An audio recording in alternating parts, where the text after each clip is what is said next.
Today in this video, I'll share some images that I took with the portrait mode during the camera review of the OnePlus 7 Pro. I also took a few images with my elder brother's Canon 5D Mark III DSLR to check how the images from the portrait mode of a modern day smartphone actually competes against a real DSLR. We'll look at the raw images and also the edited ones, and I'll share my opinion along with a few tips on how to get great looking images with the portrait mode of a smartphone camera. This is going to be a really exciting video, so definitely make sure to watch it till the end.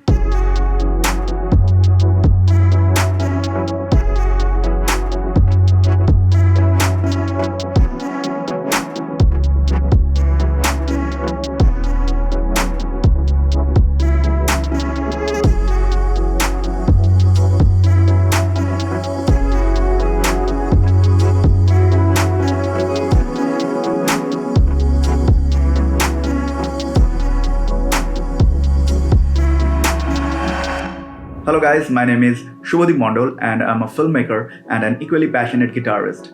I upload short films, music videos, photo and video editing tutorials and guitar tutorials on this channel. So if you're new here and are interested in any of these topics, then definitely consider subscribing. As you know, I use a OnePlus 7 Pro and for the photo shoot, I use the phone camera in portrait mode. Most smartphone cameras these days come with some kind of a portrait mode, so you can take all the tips that I'm gonna share on this video no matter whatever smartphone you are using right now. I've already made 3 videos on mobile photography and shared my review of the OnePlus 7 Pro cameras on both the Auto and the Pro mode. So if you're interested in my in-depth review of the OnePlus 7 Pro cameras, then definitely check out those videos where I have shared all the information regarding the cameras of the OnePlus 7 Pro in detail, which I'm not gonna repeat in this video. Okay, so without wasting any more time, let's check out the first image taken with the OnePlus 7 Pro in portrait mode.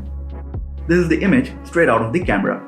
When I first saw the image, I totally got blown away with the edge detection and the blur quality. It's really amazing. I think it's pretty convincing as well. Now, if I zoom into the image, you can see here, and in these few places, the edge detection has really messed up. And that is quite obvious. So my first tip for shooting in portrait mode with any smartphone camera is to avoid such closed looks whenever possible. Otherwise, it becomes hard for the AI to detect the edges. Try to pose your models in such a way the edges remain prominent without creating any looks by the pose.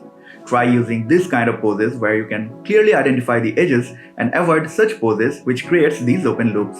Remember, the mobile phone is helping you to get such images which are only possible to get with high-end DSLRs and premium quality expensive lenses. So you should also help it do its job properly. Now my second tip would be to use software like Photoshop or even Snapseed if you are using your smartphone only to edit your images to enhance the blur effect even further to give it more realistic and expensive look. Obviously, if you know how to use Photoshop, then we'll get much better results, but I believe with Snapseed also you can get decent enough results with the lens blur filter. I'll definitely make tutorials on using Snapseed and Lightroom to edit images in your smartphone, and also I'll share how I edit my images in Photoshop in future videos. So definitely keep an eye on my channel and stay subscribed.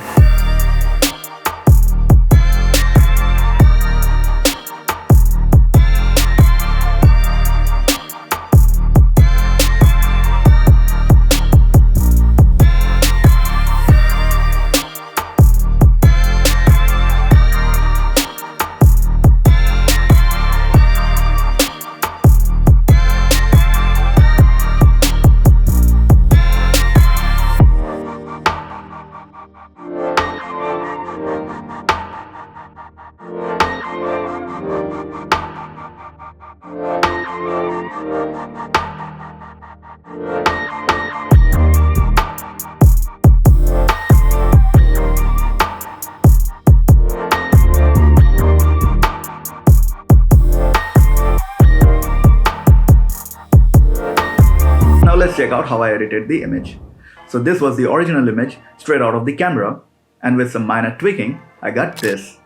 You can see I have increased the background blur even more, and also I have rectified the portions where the camera failed to add the blur effect. The fact that you can get such images with just a device that fits in your pocket and always stays with you is just mind-blowing to me. As I always say, this is good enough for my Instagram feed. And speaking of Instagram, follow me at shubhadeep.flixcanvas to check out all these images in detail. Now let's have a look at a similar image that I took with the DSLR. You can immediately see it obviously has a lot more detail and depth than the OnePlus image, but remember, this is taken with the proper camera having a sensor far bigger than the tiny one inside the mobile phone. It would have been a shame if the mobile phone image had better detail and depth than this one. My intention of comparing these images is not to point out how bad or how good one is than the other.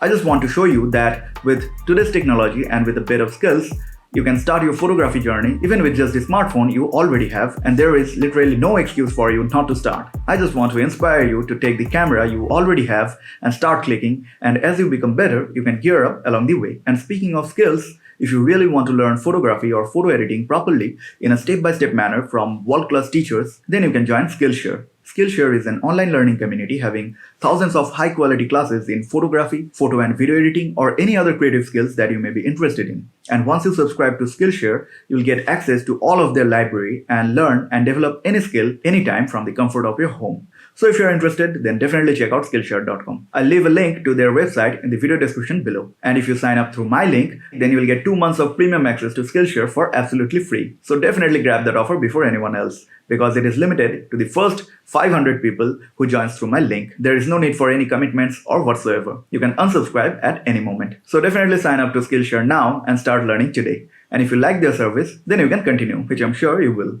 And if you're interested in all the gears that I use for my photography and videography work, or the ones I recommend, then I'll leave the links to those products in the video description below, so you may check those out as well. Now let's see how I edited the DSLR image. Let me know in the comment section below how do you like this image. Now let's look at the second image that's taken with the portrait mode of the OnePlus 7 Pro. In this image as well, the depth effect is looking pretty convincing. I'm really impressed with it. However, as I've already said, if you see at these closed loops, then you can notice the blur effect is not that confident. So whenever taking pictures with the portrait mode of a smartphone, try to avoid such busy backgrounds and patterns and search for plain walls instead. Make sure the color of the background is contrasting with the color of the hair and the dress of the model, so the phone camera can detect the edges easily and you will get a much cleaner image. Let's check out the edited one. Here again, I have enhanced the blur effect of the background in Photoshop. Now check out the similar image taken with the DSLR. And here is the edited one. Just to give you a reminder, you can check out all these images in detail on my Instagram profile. Go to my profile right now and make sure to give me a follow. And also, give this video a thumbs up if you are liking my edits, and comment down below if you want me to make a detailed breakdown video on how I edit my images. I'd definitely love to share my process. Moving on, now check out the next image taken with the portrait mode. This one is my favorite. I'm really impressed with this image and so amazed with the fact that this is the quality you can get from a mobile device today. Although in these places the edge detection has really messed up, but overall the image is looking pretty convincing to my eyes. I've liked this image so much that in the edited one also, I haven't even tried to enhance or change the blur effect in post. Here, the most important tip to remember when taking pictures with the portrait mode of a smartphone camera would be the distance from the background and the distance of your subject from the camera.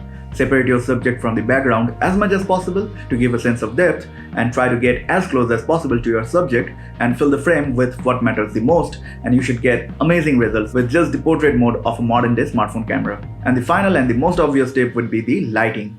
Try to take your shots in bright daylight to feed the tiny sensor in your smartphone camera with as much light as possible. Also, you may place your subject in shade or take the images in golden hour to avoid harsh sunlight, which never looks flattering, especially for portraits.